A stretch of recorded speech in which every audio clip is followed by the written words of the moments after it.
또 여장 남자, 여장을 한 남자가 여자 기숙사에 또 침입을 했습니다. 이들의 심리는 무엇일지 잠시 후에 이수정 교수님 통해서 한번 심리 볼 건데요. 이번엔 또 누군지 전말부터 함께 보시죠. 예전에는 저희 어렸을 때, 중학교 때 수학여행 가면 저희는 뭐 남중남고 세대니까 장남삼아 장기자랑 때 여장 컨테스트 하잖아요. 그러면 꼭 제가 나갔었거든요. 저도 나갔어요. 그럼 저는 순위 안에 늘 못 들었는데 영암 권사님 저는 들었습니다. 들 것 같아요. 네. 전말 보시죠. 지난달 28일 오후 7시쯤에 여장한 남성 A씨가 서울 모 대학 여성 기숙사 들어가는 재학생을 뒤였다. 그러니까 여학생의 뒤를 따라서 외부인 출입금지 구역에 침입을 한 거예요. A씨의 당시 차림은요, 저희가 한번 사파로 재현해봤습니다. 양갈래 따은 가발, 베이지 체크무늬 치마, 저렇게 입은 거예요. 검정색 바탕에 흰색 줄무늬 레깅스, 치마 안에 레깅스를 저렇게 입은 거죠. 흰 양말에 베이지색 구두. 지금 저 사파를 보면 남자인데 저렇게 입혀놓으니까 정말로 남자 같네요. 남자 같나요? 남자 같네요. 근데 저분은 안 걸렸나 봐요. 이렇게 들어갔다는 거예요. 그런데 이 A씨 학생증이 없어서 기숙사에서 나가지 못한 채 1시간 동안 기숙사 안을 두리번 배회했다는 겁니다. 차림새를 수상히 여긴 경비원이 경찰에 신고했고 건조물 침입 혐의로 경찰에 체포된 A씨의 정체는 알고 봤더니 고3이 아니라 재수생이었어요. 재수생이 재수 공부를 해야지 왜 여장을 하고 저기를 돌아다녔을까?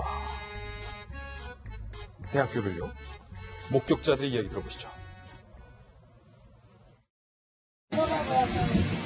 엄청 크고 그걸 갖고 느낌이었는데 내가 삐삐머리처럼 양쪽으로 바꾸면 여장한 사람이 들어와서 상치고 있고 5층에 왔다 가서는 벤치에서 뭐 패드볼과 치다보고서는 지금 저희 기자가 목격자들을 만나서 얘기를 들어봤는데 이수정 교수님, 네. 목격자의 공통된 진술은 누가 봐더라도 남자란 거예요. 덩치가 크고 요즘에 여대생들이 누가 그 삐삐머리를 합니까? 잘 어색한 또 삐삐머리에 수상했다. 그런데 예전에도 뭐 여학생 교복을 하고 그때는 여고생을 침입하는 사례도 있었고 여장을 하는 이 남자들의 심리, 이 범죄 심리 어떻게 봐야 됩니까? 지금 이제 두 가지 가능성이 있을 걸로 보여요. 지금 이 사건은 일단은 그렇게 여장을 하고 그냥 돌아다닌 게 아니고 여대 기숙사에 침입을 했다. 이게 이제 쟁점이거든요. 그렇기 때문에 한 가지 가능성은 그렇게 변장을 하고 밤늦은 시간이 될 때까지 기다렸다가 혹시라도 성추행이나 성폭행의 어떤 가능성을 염두에 두고 저렇게 침입을 한 거 아닌가. 이런 이제 가능성이 하나 있고요. 많은 이제 여학생들은 그렇게 두려움을 느낄 겁니다. 무섭죠. 여학생들 네. 입장에서는 상당히 무섭죠. 그렇죠. 그런데 이제 또 다른 가능성은 이제 지금 조금 전에 얘기를 하신 그 뉘앙스에서 풍기는 그 소위 이제 성도착에 해당하는 그런 이제 경향이 아닌가. 이제 뭐 정신의학적으로는 복장 도착이라고 해요. 복장 도착. 네. 그런데 이제 서로 뭐 반대성의 복장을 입고 거기서 오는 어떤 성적인 판타지, 만족감 이런 것들을 느끼는 이제 어떻게 보면 질병이라고도 볼 수 있는데요. 예. 보통 한 6개월 정도 이상 저런 행동에 몰두를 하면 그때부터는 이제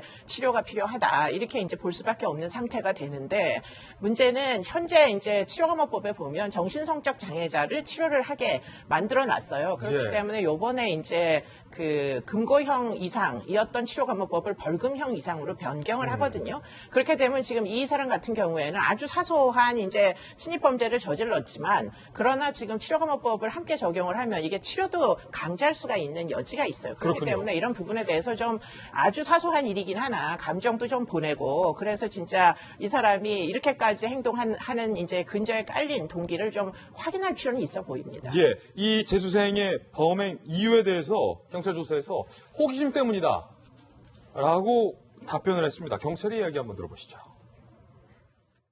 여성들이 아니라 이성들이 있는 그 장소에 대한 호기심이 있었다는.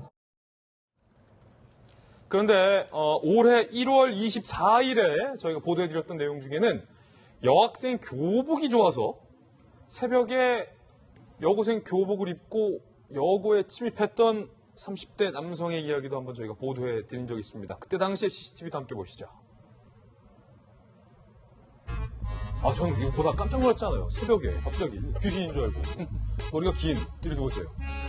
얼마나 놀랐는데요. 알고 봤더니 남성인데 이분은 근데 약간 덩치가 크거나 그러진 않고 정말로 여성스러운 걸음걸이, 약간 여성스럽다라는 거가 뭐 있겠습니다만은 통상적으로 볼 때 뭔가 여자 같은, 여고생 같은 그런 범죄를 저질렀습니다. 그때 붙잡혀서 하는 말이 여학생 교복이 좋아서 라고 얘기를 했어요. 이번에는 호기심이다. 이게 바로 방금 교수님이 말했던 약간 복장 도착에 해당하는 겁니다. 네, 그렇게 해당하는데 문제는 혼자서 저런 행위를 즐기는 건 제가 볼 땐 그건 범죄는 아니에요. 혼자 집에서 입은 거예요. 네, 일종의 이제 성적 취향일 수도 있는데 물론 일탈적이기는 하나. 근데 문제는 저렇게 입고 예컨대 여학생 기숙사를 침입하거나 공공의 위해를 가할 만한 이제 상황을 연출하는 경우에는 이거는 틀림없이 범법 행위이기 때문에 법적인 제재가 필요하다. 이런 얘기입니다. 예, 만약에 모든 범죄는 안 되겠지만 변환부 변호사님, 네. 지금 불법 침입 혐의가 적용됐잖아요. 네, 주거 침입. 주거 침입, 건조물 침입 혐의. 네. 그냥 건조물 침입하는 거랑 이렇게 여장을 하고서 침입하면 뭔가 좀 더 가중처벌이 됩니까? 여장을 했다고 해서 가중처벌이 되지는 않을 것이고요. 주거침입에서 뭐 절도라든가 아니면 어떤 성범죄에 대한 실행에 착수가 있다면 가중처벌 되겠지만 단순히 복장을 그렇게 입고 주거침입에 따라서 좀 가중처벌 되지는 않을 겁니다. 근데 사실 제가 사건을 하다 보면은 공무원 시험 준비를 하시는 분들이나 아니면 재수생들 중에서 극심한 스트레스 때문에 이런 좀 비이성적인 행동을 하시는 분들이 좀 종종 계세요. 예. 근데 이제 그것에 이제 뭐 어떤 스트레스를 제대로 해소할 욕구를 발견을 하시고 어떻게 좀 대응을 하셔야지 그것이 안 되는 게 범죄로 발전될 경우가 상당히 많더라고요. 이분 같은 경우에도 단지 호기심이 있었다. 그리고 앞에 재수생으로 스트레스 때문에 그러시지 않을까 싶긴 한데 이것을 초기에 제대로 관리하지 못하게 될 경우에는 정말 큰 범죄로 갈 수 있기 때문에 초기에 조금 가족들 간의 어떤 좀 대처가 좀 필요할 것 같습니다. 예.